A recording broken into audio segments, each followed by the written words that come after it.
ابو بکر صدیق رضی اللہ تعالیٰ عنہ کا جو دور ہے وہ عروج کا دور ہے.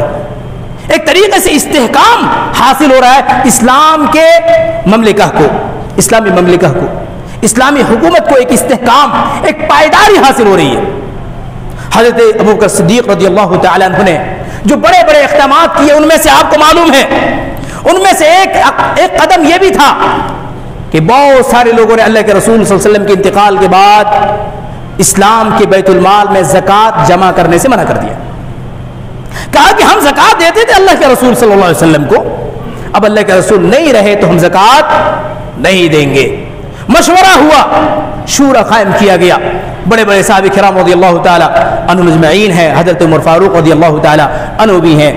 حضرت عمر فاروق رضی اللہ تعالیٰ عنہ کہتے ہیں کہ امیر المومنین ایسا کیسے ہو سکتا ہے کہ اللہ کے رسول صلی اللہ علیہ وسلم نے ہمیں حکم دیا امیرت ان اقاتل الناس حتی یقولوا لا الہ الا اللہ, ہمیں حکم دیا گیا ہے کہ لوگوں سے اس وقت تک جنگ کریں گے جب تک کہ وہ لا الہ الا اللہ نہیں کہہ لیتے, اور جب انہوں نے لا الہ الا اللہ کہہ لیا تو انہوں نے اپنی جان کو, اپنے مال کو, اپنی عزت و آبرو کو محفوظ کر لیا. تو ان سب کے باوجود آپ مانعین زکوٰۃ کے خلاف اعلان جنگ, اعلان جہاد کیسے کر سکتے ہیں؟ حضرت ابو بکر صدیق رضی اللہ تعالی عنہ نے, امیر المؤمنین ہیں, رفیق غار ہیں, اللہ کے رسول صلی اللہ علیہ وسلم کے سب سے پہلے ایمان لانے والے صحابہ میں سے ایک, بلکہ صحابہ میں سے سب سے پہلے ایمان لانے والے,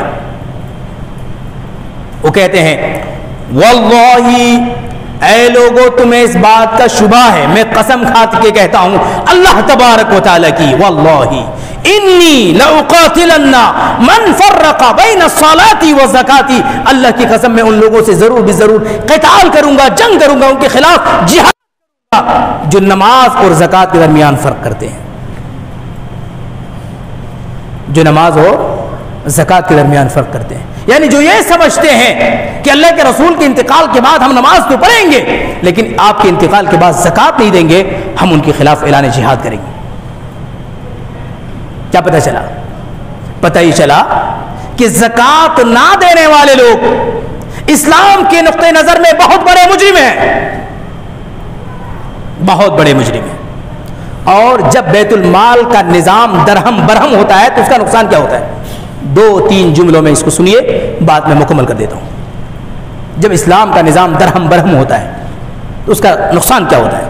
دیکھیے, پہلی بات, جب بیت المال کے ذریعے سے زکوٰۃ وصول نہیں کیا جاتا, دیکھیے ایک چیز یاد رکھیے, فی سبیل اللہ کام کرنے کا جذبہ آج کی تاریخ کا بنسبت ہزاروں نہیں لاکھوں گنا زیادہ تھا صحابہ کرام رضی اللہ تعالیٰ عنہ مجمعین میں, تھا کہ نہیں تھا؟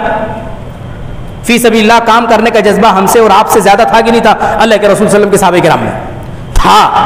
لیکن اگر آپ تاریخ اٹھا کر کے دیکھیں گے, احادیث اٹھا کر کے دیکھیں گے تو اللہ کے رسول صلی اللہ علیہ وسلم نے زکوٰۃ جمع کرنے والے لوگوں کو باقاعدہ طور پر منتخب کیا. تم اور تم زکوٰۃ لوگوں کے پاس سے لے کر کے آؤ گے, انہیں عاملین کہا گیا, عاملین. اور قرآن کریم میں جب زکوٰۃ کن لوگوں کو دیا جائے گا, یعنی زکوٰۃ میں سے کن کن لوگوں کو دیا جائے گا, ان کا شمار کیا گیا, 8 مصارف بیان کیے گئے. تو اللہ تبارک و تعالیٰ نے ان میں سے ایک مصرف بیان فرمایا والعاملین علیہا, زکوٰۃ لانے والے, زکوٰۃ کا حساب کرنے والے, زکوٰۃ کی حفاظت کرنے والے, زکوٰۃ کے معاملے میں جس قسم کا کردار جو بھی نبھاتا ہے, ان تمام لوگوں کی تنخواہ اور اس کی خدمت کے مطابق اس کی مزدوری زکوٰۃ میں سے ادا کیے جائے گا.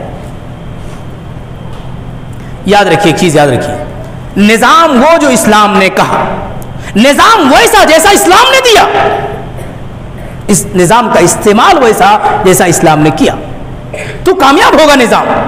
اگر آپ نے ایک شعبہ قائم کر لیا, نام رکھ دیا آپ نے بیت المال, تو نام کا تو بیت المال ہو گیا, لیکن عاملین کہاں ہے,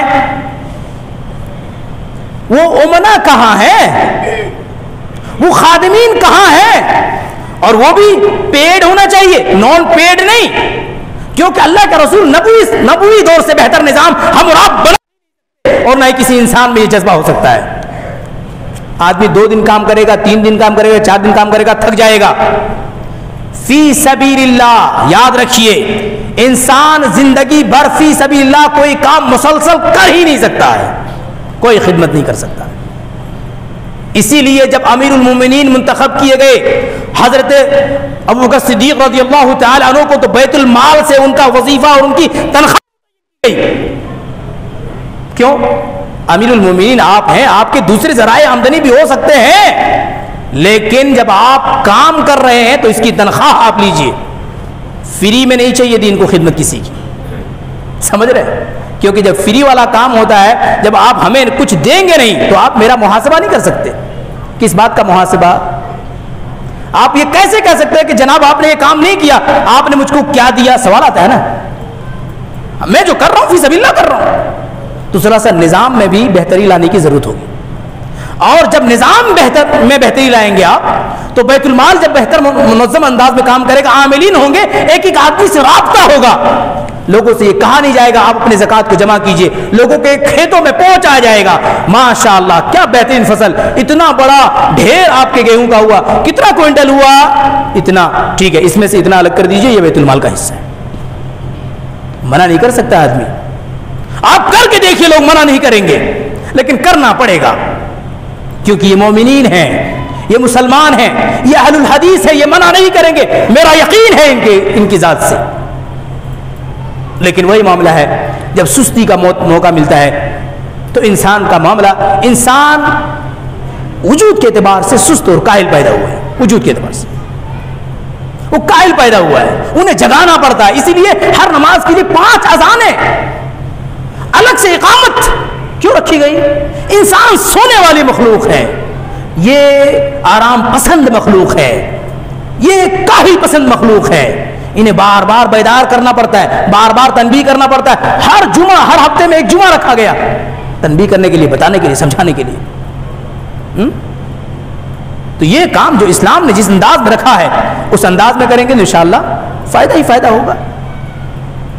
حالات حاضرہ آپ کی نظروں کے سامنے ہے، جو کچھ چل رہا ہے، وقت زیادہ ہو چکا، میں معذرت خواہ ہوں۔ میں اللہ تبارک و تعالیٰ سے دعا کرتا ہوں رب ذوالجلال والاکرام ہمارے اور ہم سب کے ضرورت اور ہمارے نظام زندگی کا ایک اٹوٹ حصہ بیت المال، اللہ تعالیٰ ہمارے اور آپ کے بیت المال کو مضبوط فرمائے۔